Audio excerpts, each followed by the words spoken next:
Hello and welcome back to Future of Film podcast. My name is Alex Stoltz. I'm a founder of Future of Film, host of this show where it is our purpose, our mission to share insights and strategies from the pioneers, the trailblazers, the disruptors who are shaping film's future.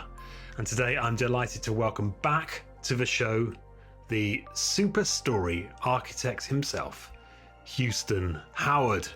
Houston is Executive Vice President, Content Incubation and Transmedia Development at Customary Media, the Atlanta, Georgia-based cross-platform studio.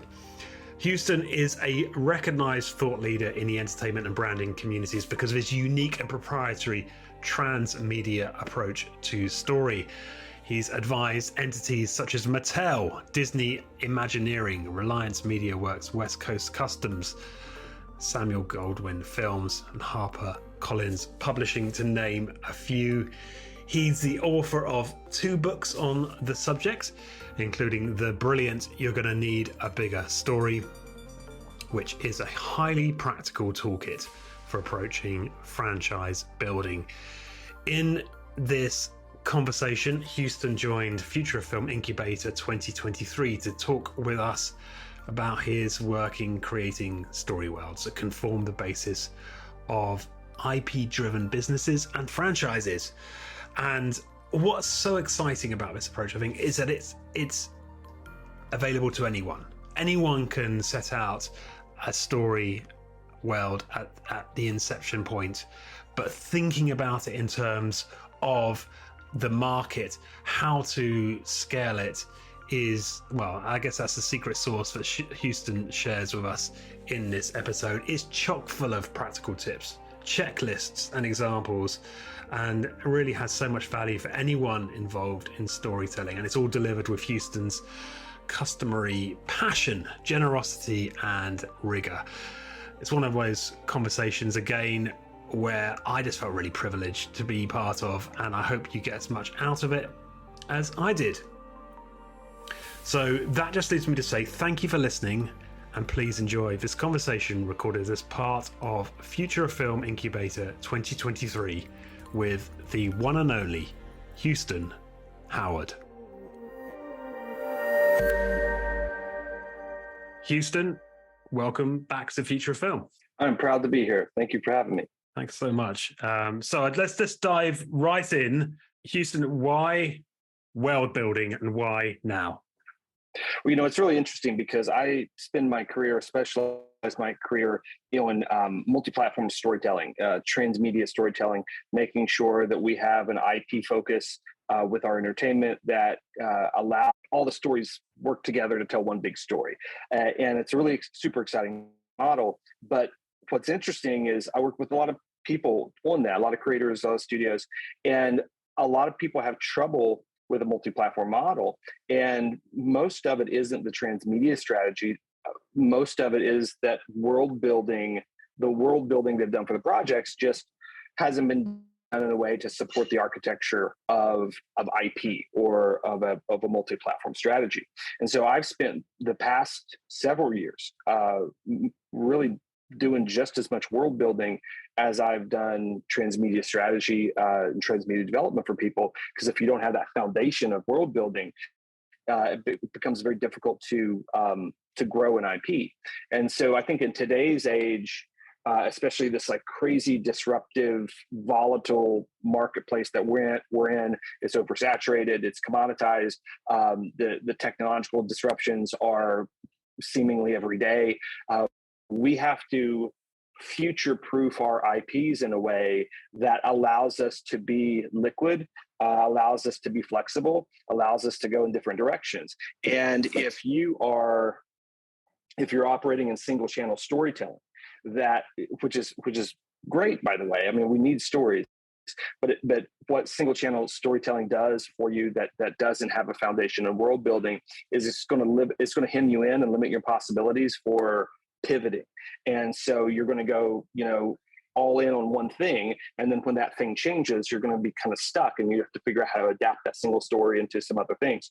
But if you have the world built right, the world will be an engine to present new opportunities. And so I just think anybody, if we were back in 1992 or 1987 or 1976 MGM Studios type of Hollywood, then I don't think it's as important. The market's different, technology is different, but now everything is just so crazy. We have to be ready to move in any direction, and you're not going to be able to do that unless you have a good foundation of world building. So how do we get to that point? That makes a lot of sense. So you can pivot, you can be nimble, you can respond to opportunities, I suppose. But where do you start? How do you go about this? And can this apply to any projects, or does it have to be science fiction, for example? Sure. No, it's a really good question, because I think where you start is mindset. So I grew up a child of the '80s, and really just cut my teeth on things like Star Wars and Tolkien with Middle Earth and Transformers and all sort of big IP stuff. And so my DNA was sort of naturally lends itself to that type of project. But now I think what we see in the marketplace isn't that world building is exclusive to fantasy or sci-fi. I think we can learn a lot of things from Game of Thrones and Harry Potter and Star Wars, and we can really understand a lot from master world builders, Stephanie Meyer, looking at something like The Hunger Games. There's a lot of lessons that we can learn, but we can extract those principles and apply them to things that are in different genres, like historical fiction, or sort of more sort of gritty inner city dramas that you want to do.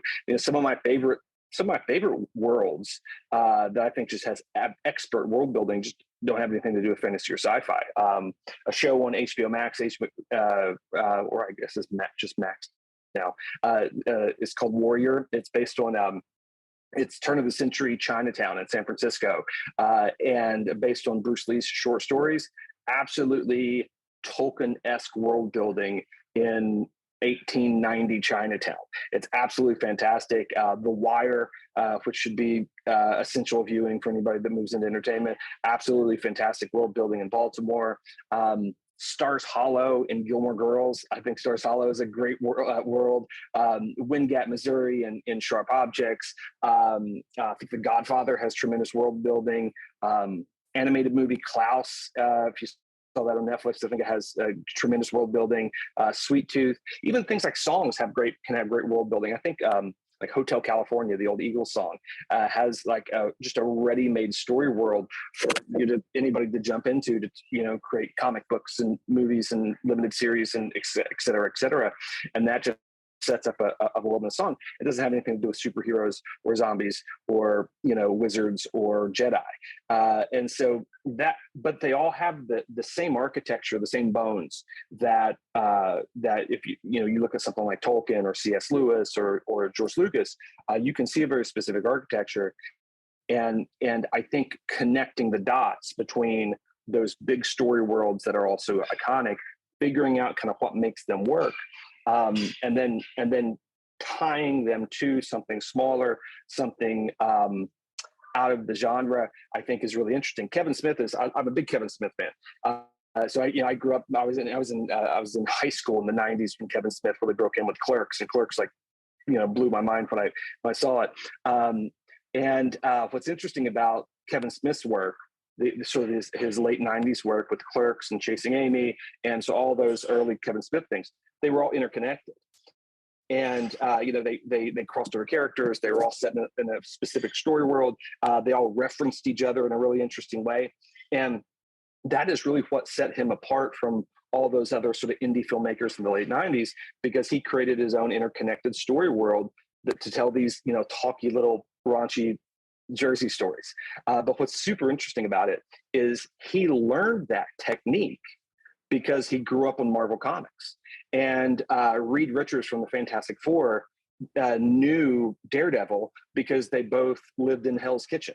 And so he was used to Jessica Jones and Daredevil and Reed Richards and all these different characters from these different stories living in one place and crossing those stories over.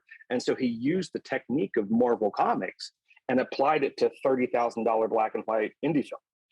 That doesn't have anything to do with superheroes, and so that I think is such the sort of the exciting opportunity for all of us to be able to look at big properties that do so well, but they may not be your thing.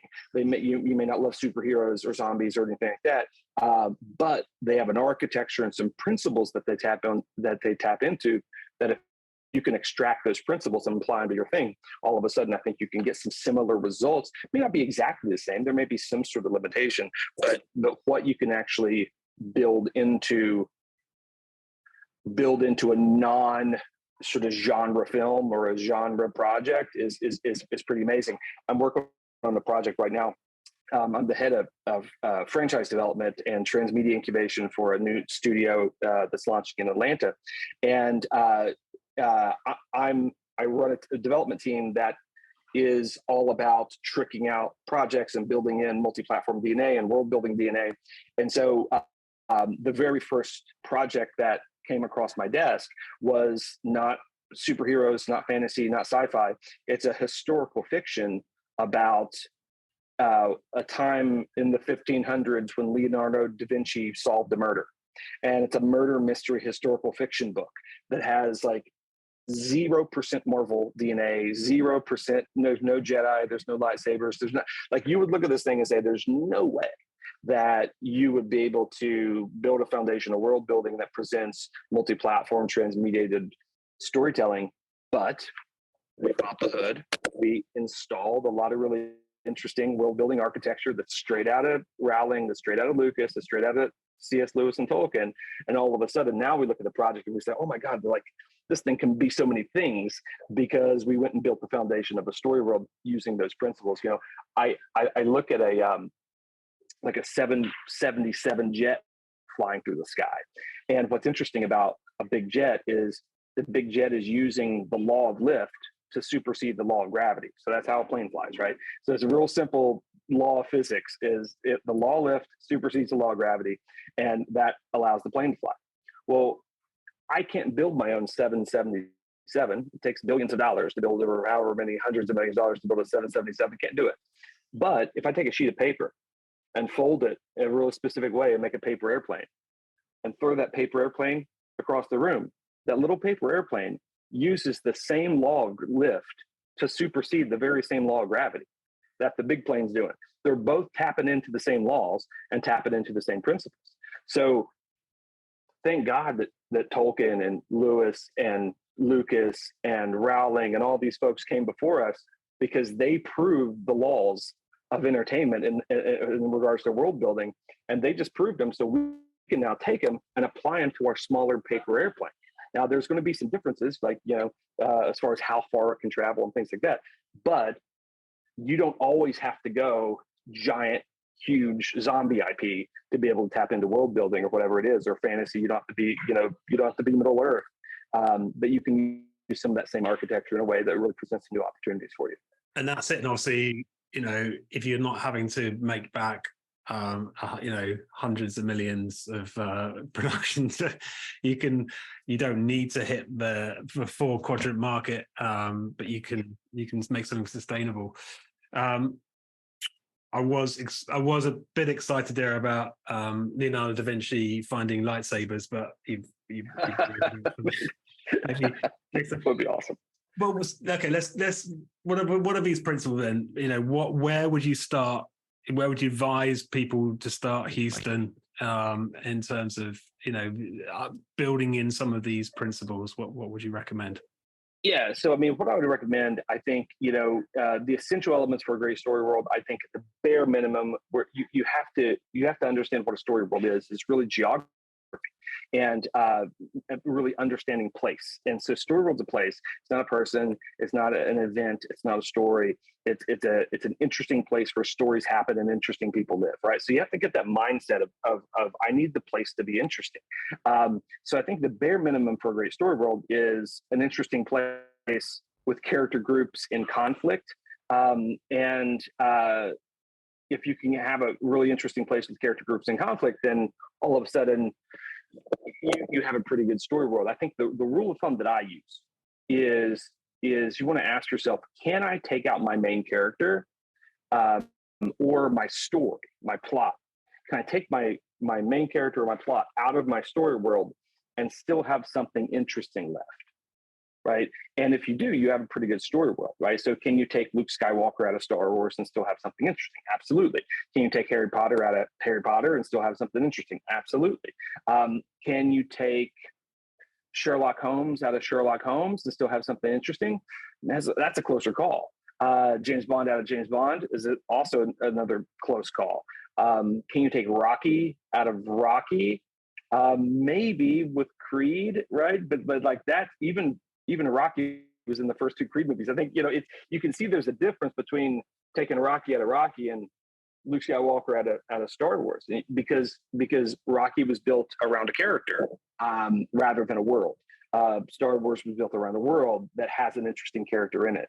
And so you don't want your story world to sit on the shoulder of a singular character or a singular story. So if you can take your interesting story out and your interesting character out, you have something pretty good. And then you can put your interesting character back in and have that interesting story there. My wife, we have a 2-year-old, we have a 9-year-old, so we're still in little kid land.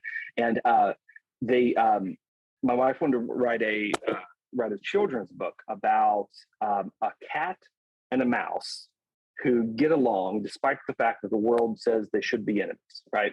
And cute little kids book. And I'm reading it and I'm hearing her idea, and I say, sweetie, what you need is a story world, right? Because she had characters and she had a story. She didn't have a story world, which these conversations always go over really well in the Howard household. But so we were talking about it.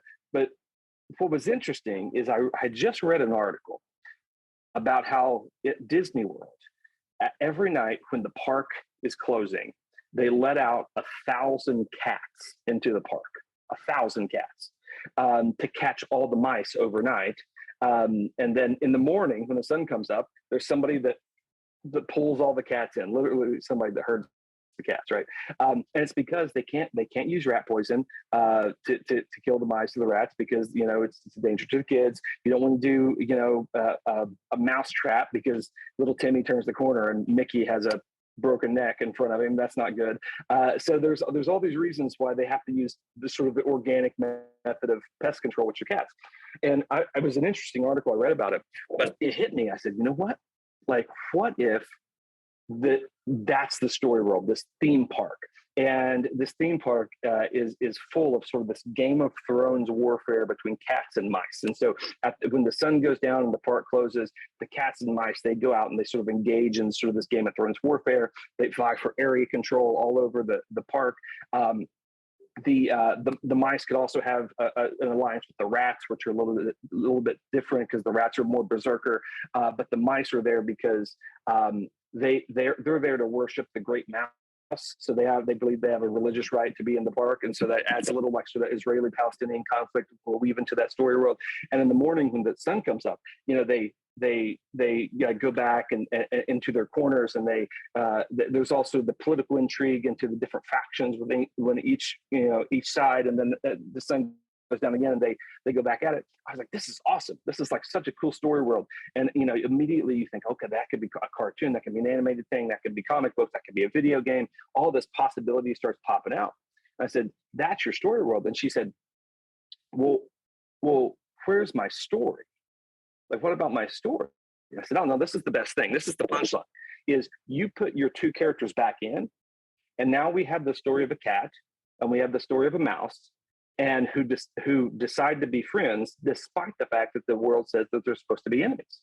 It's the same story, right? But now that story has context, right? That story has a texture and a tapestry around it that informs you as to something greater, but you can still tell that same story with those same characters, but now it's richer because of the story world, right? She hated it, didn't do it, but I think it's a fantastic idea. But you see, like, there's like, you can take the cat and the mouse out and that one story out, and the world still works, right? So I like to start with, make it really, really super simple. The 5 P's of world building. I think if you understand the 5 P's of world building, you really future-proof your IP. I think that the first P is called premise, right? Real super easy, premise. And that is defining the theme and the hook of your world. Like, why is your world interesting? And what are you trying to say with the world? What's your personal commentary with the world? Frank Herbert is, when anybody would ask him about Dune, he wouldn't talk about sandworms. He would talk about politics. He would talk about the environment. He would all of Dune was a metaphor for his political, thoughts and commentary. Same with George Lucas. You ask him about story. How'd you come up with Star Wars? He starts talking about, tyrannical governments and how he's the child of the Vietnam era and, et cetera, et cetera, et cetera. Great story worlds are reflections of the heart of the creator, and they understand what they want to say through the story world. So the story world has purpose. And so that's a great place to start. And the hook. So those two things make up, I think, the premise is what's the commercial idea and what's the emotional thematic idea. And that's that's the first P. Then you move into place. So premise, then place. That's all about defining your geography. Like, how do you create a map? Like, literally force yourself to draw a map of your world. I remember when I was 12 and I read The Hobbit, and you open up the front of the book and you have the map there. Maps are great for audience engagement. It's great for creating new story potential and new story ideas for you as a creator. But it forces you to understand the geography, which really solidifies it as a story world. Also helps ward against continuity errors when you do new stories, right? You can keep everything straight. So first one is premise, second one is place, third one is people. So when you build a world, don't think of individual characters, think of groups of characters. Okay, groups of characters. So don't just think of one child who is going to be a wizard. Think of a whole school of wizards. Think, instead of one Jedi, think of the whole order of the Jedi. Instead of one cop, think of the police department. Instead of one zombie, make it a group of zombies. Because what that does, it increases story potential, and it keeps you from having the story world anchored by one character. And so think in groups. Make sure those groups are in conflict. There needs to be conflict, because conflict is the heart of drama, and you need drama for stories. So premise, place, people. 4P is what I call practices. So what do people do in this world? What's the culture, right? So this is where you start thinking about, like, okay, what kind of language do they speak? What kind, like conlang, flora, fauna, religions, music, fashion, all that stuff. Now, what's interesting is you can look at something like Pandora and Avatar, and you see hundreds of new animals and hundreds of different, new plants. Like, that's one way to do it. But if you're operating in a story world that already exists, then it's more research based. It's more, you go and you read about the fashion of people in Chinatown in 1890. You read about, what are the plants and the animals that are indigenous to that area in that time period. And those things just create the texture of the world. But it doesn't always, involve sort of creating new stuff. How did people talk? What are, these little colloquialisms that people use that define a story world, like really understanding that, or inventing those, right, in a really interesting way. So people talk in a unique way that is bespoke to your story world. I'm a big fan of Deadwood, the old HBO show, and Deadwood had just a tremendous speech pattern of the characters that did not reflect actual South Dakota during the gold rush. People didn't talk like that, but it was crafted for that particular IP, and it really made something really unique. So think about those cultural aspects of it. And then the last last of the 5Ps is past, creating a narrative history. All great story worlds have a history. They all came from somewhere. They all, how did you get to where you are? Maybe how is the story world even going to change in the future after your story? How do you, some story worlds have 10,000 years of narrative history. Some have 100, but some have 50, some have 10. There's no sort of, it's not math. You don't have to do a certain amount. But understanding the rich history of your story world also helps build the place. So premise, place, people, practices, past. If you can just work through those 5 things, it's super practical. Guys, listen, I've been to so many world building conferences, masterclass stuff, and man, the thing that hits me most is most people that talk about world building make it so impractical. They start talking about all the physics and all the science and all the, they get into all the minutiae, and it gets so overwhelming, and it becomes so overwhelming. You're like, I just want to tell stories, right? And you just kind of zoom past it. And I'm like a super, super practical guy. Like I'm a practitioner, so I want to be able to move fast. Tolkien he took 17 years to build Middle Earth before we ever told a story in Middle Earth. We don't want to do that, right? We want to avoid, I call that world builder's disease. We want to avoid world builder's disease because we want to move fast, right? I mean, you can take 17 years if you want. Most of us, we need to move a lot faster. I always suggest if you can kind of work through the 5Ps and start to just pin some of these ideas in, then you don't have to completely finish the story world before you start telling the story. I'm a fan of get it to about 75, 80% done. And you don't really know. I mean, again, it's not a math problem, but you don't have to completely finish it. When it's about 80% right. And then you can start your storytelling, and through your storytelling, you'll suss out the last 20% naturally, right? Because now you're getting a different perspective that's taking you through, just by the fact you're going through a plot with a character will naturally give you a different perspective, and you'll say, oh, that's a cool idea. That's a cool idea. That's a cool idea. So, I would really suggest just, getting to about 80% level, get these ideas pinned in, and you start kind of moving around. But there's so much opportunity when you just take the time to build a world.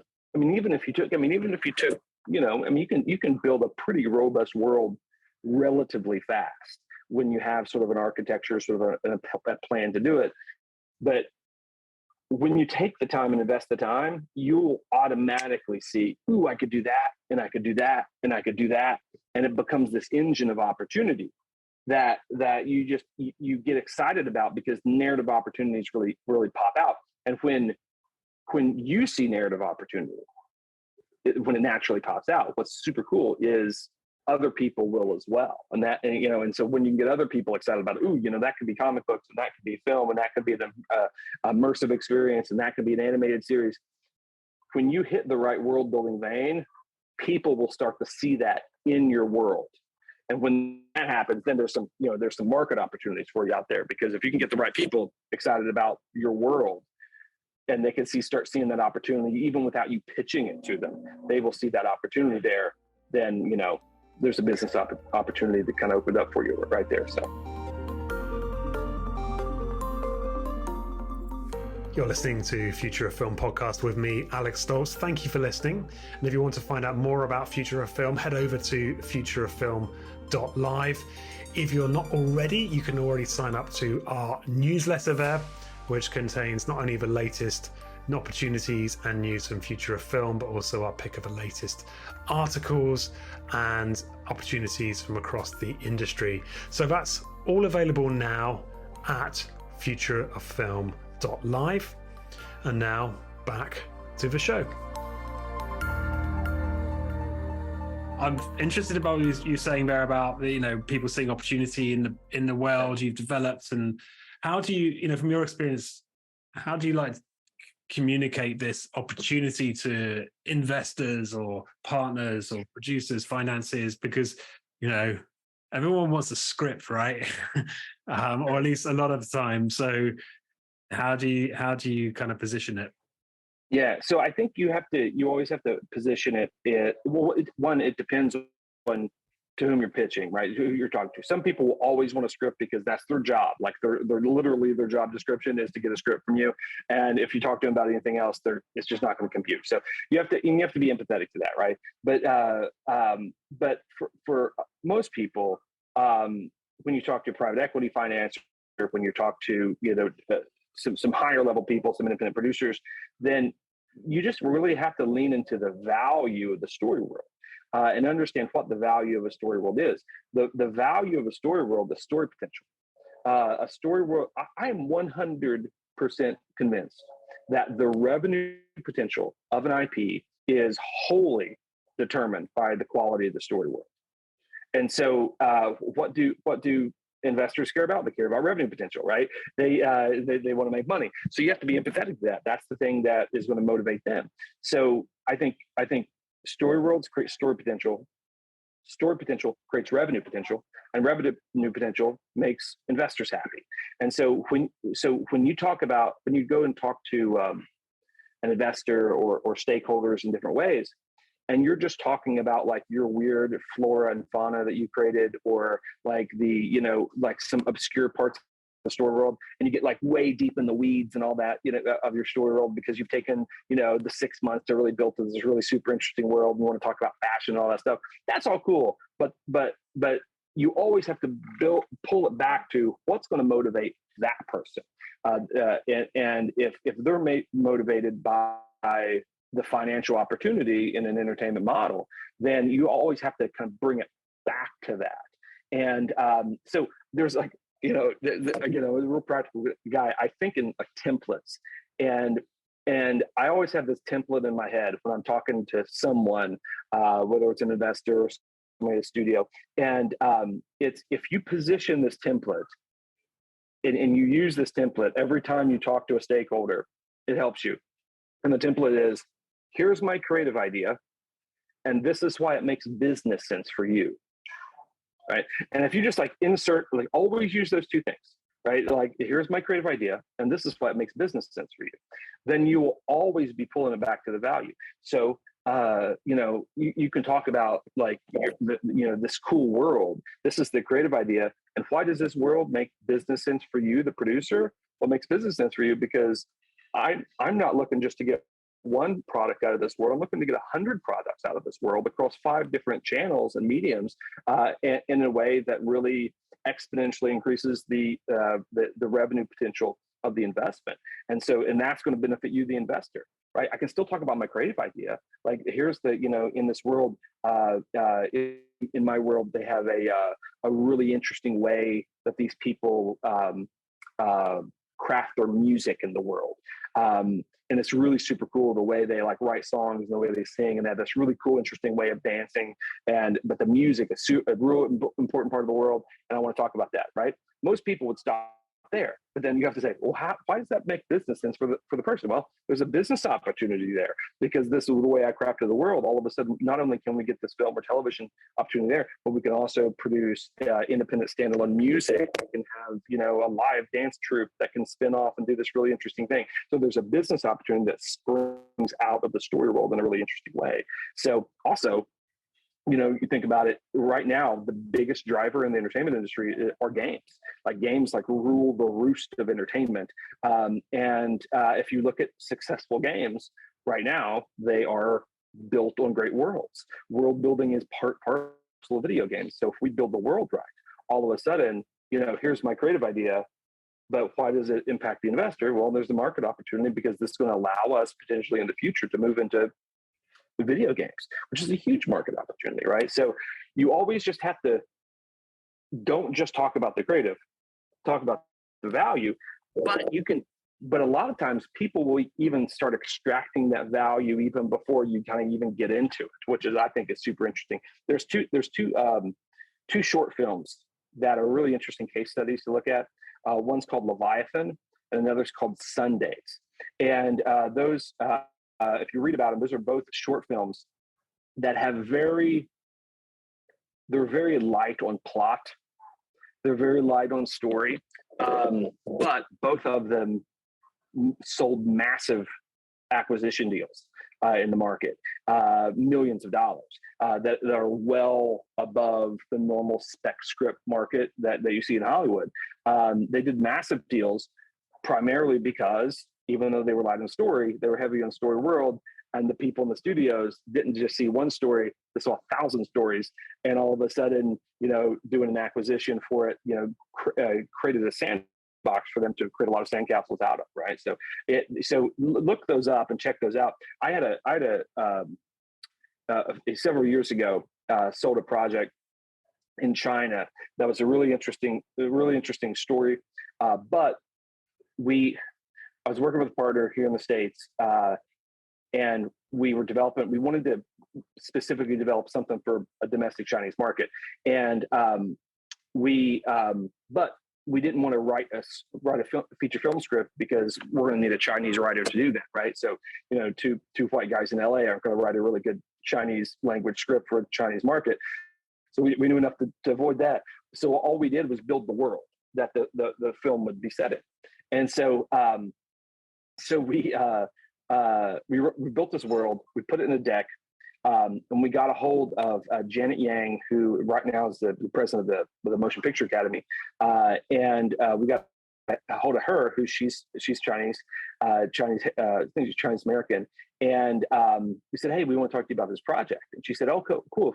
Send me the script, right? As we've all heard. And we said, oh, we don't have a script. We just have a world. She was like, yeah, all I do is you need to send me the script. And we said, listen, let us take you to lunch. You have to eat anyway. So we'll give us 15 minutes. We'll talk to you about the world. If you're not interested, we'll leave you alone. She gave us 15 minutes at lunch. We go in and we show her this deck of what the world is.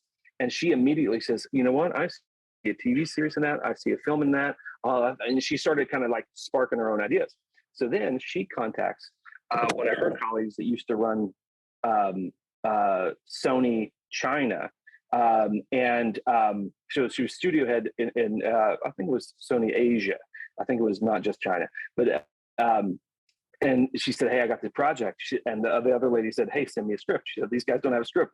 They have this world deck. And she was like, yeah, I'm not super interested in that. She said, listen, just look at the deck, look at the world. She sends this lady the story world deck. This other lady gets excited, like, you could do this, you could do this, you could do this. Then we all go to China, and we're in Beijing. We get a meeting with Johnny Mo, who's a huge, massive director over there.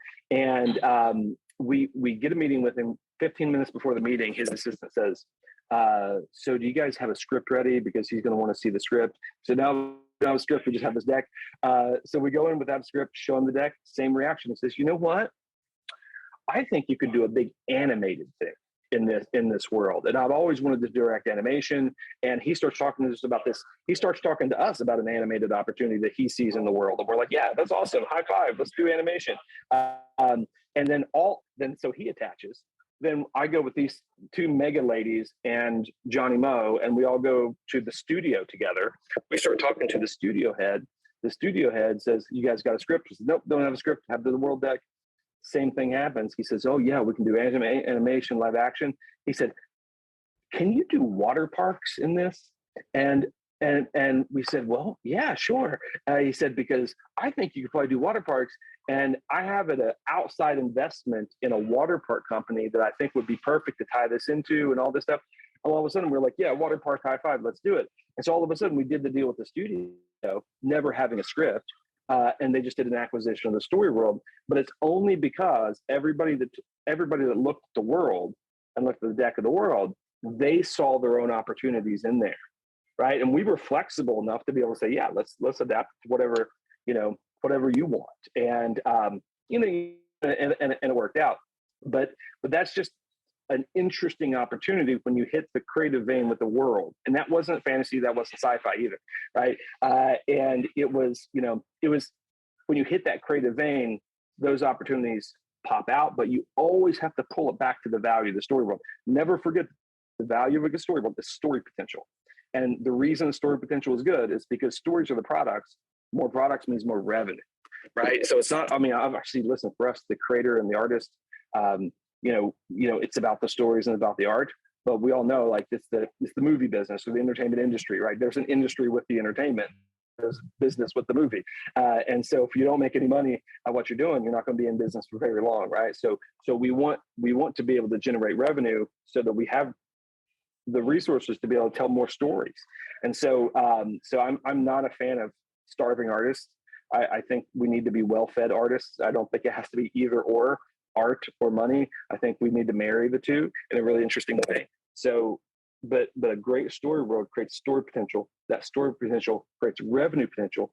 And if you always remember to bring the revenue potential back up to the stakeholders, then you're going to have a lot easier of a conversation rather than talking, 74 minutes about, some obscure plant that you created in your story world. Like, that's not going to move the needle unless you can tie back to that revenue potential.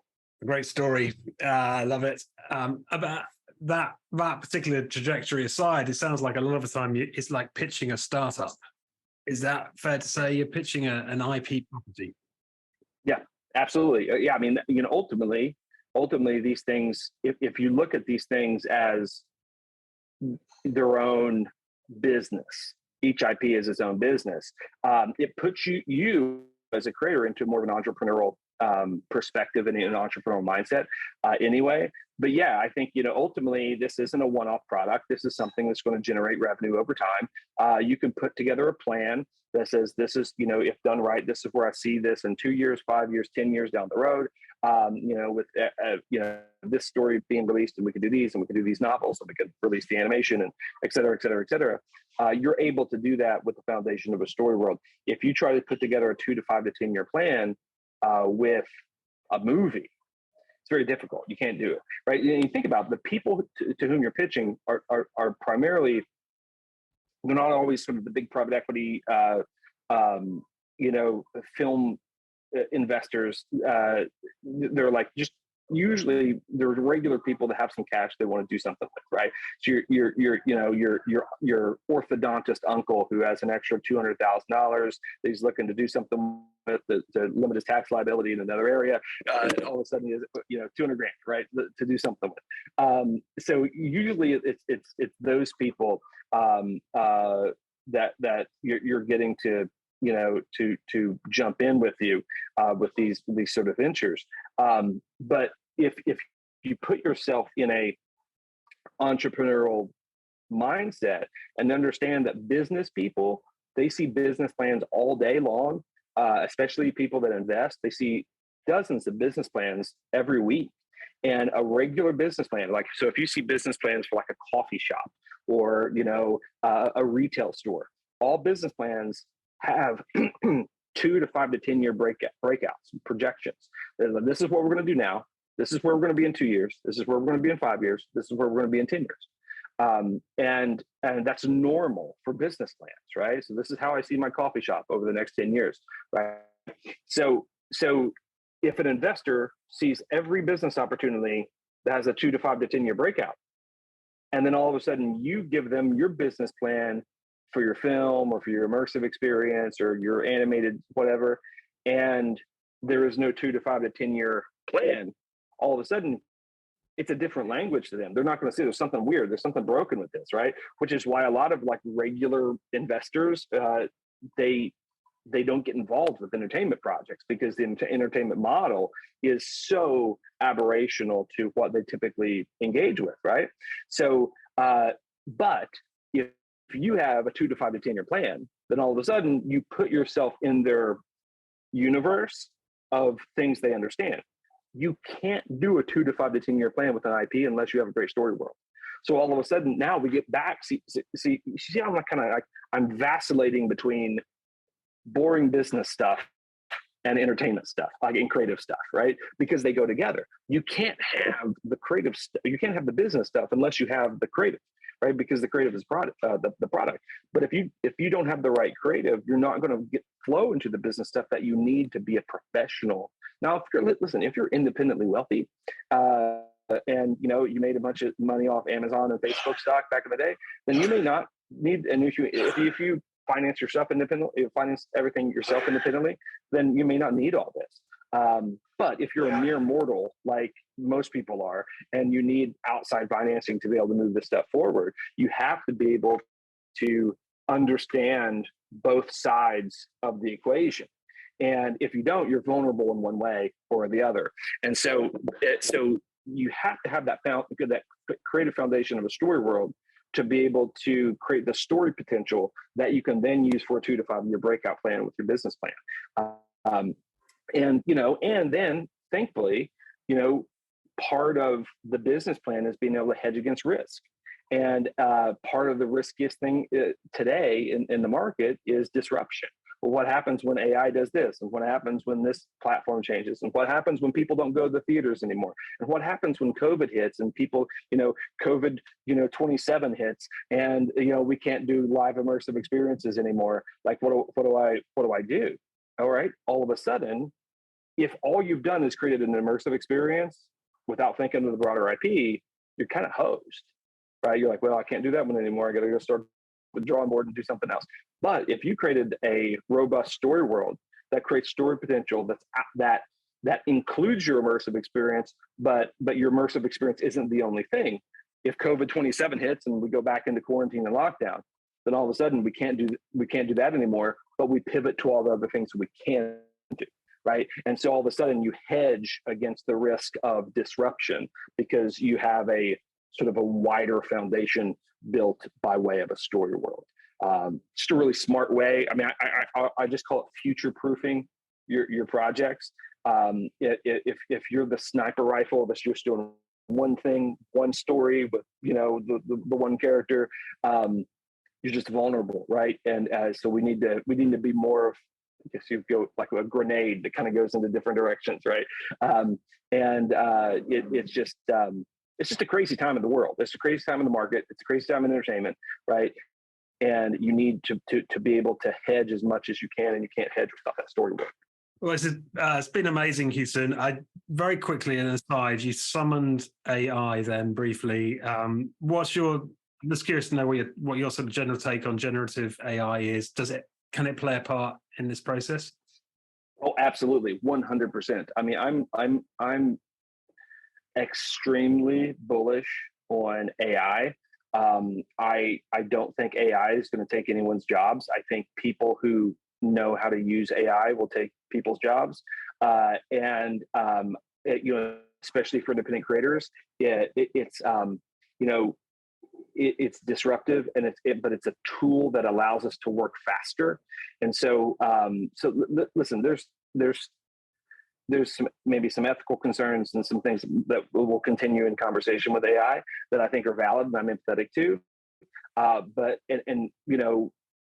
whether you use AI to produce content, that's a different story. But as far as internal development and world building development, absolutely like crazy how fast you can move through this world building process by using things like ChatGPT and Midjourney, and all of a sudden, like even just looking at something like Midjourney, if it's like having a super talented concept artist at your disposal to be able to visualize your stuff just in 30 seconds, and just for internal development, building your own wiki, building your own decks, things like that. But world building is so visual that you may not have the thousands of dollars that it would take to hire somebody like that, or you may not have the superpower of doing it yourself, or even if you can do it yourself and pay somebody to do it, you may not have the time to do it, right? Like it's going to take a lot of time to generate all that art.